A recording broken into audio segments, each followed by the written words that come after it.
Hello mga kabalat! So for today's video ay ipapakita ko po sa inyo ang isinagawa naming coastal cleanup na pinangunahan ng ating lokal na pamahalaan kasama po ang iba't ibang ahensya, mga kawani mula sa ating lokal na pamahalaan at iba't ibang mga individual at mga membro ng or kasapi ng iba't ibang grupo.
So, ang amin pong nabili ay lamarang, ulo ng lamarang honey.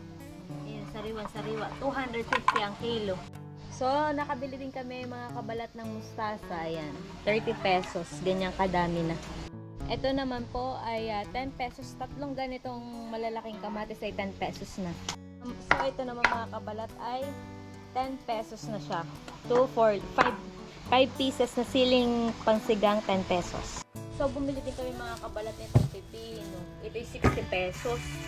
Ay, 80 pala. Medyo may kamahalan pa rin. Pero okay na din kasi ito ay kapipitas laangay. Oh.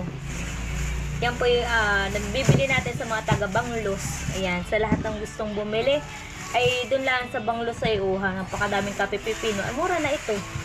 Kala ko'y kakaunti lang. Kala ko'y apat lang. Ayan, oh. 80 pesos. Bibaga. Ito pa. Isa na lang. Ba ayaw magpahuli nitong.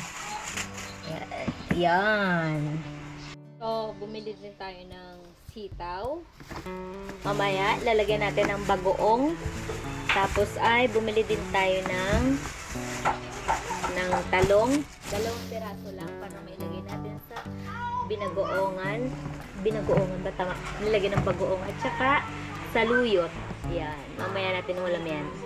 So mga kabalat, kauwi ko lang dahil galing po kami coastal cleanup. So kung makikita nyo, hindi ako naligo. Ayan. Naligo na ako sa ulan dahil umulan kanina pag namin dito. Ayan. Kami basang-basa.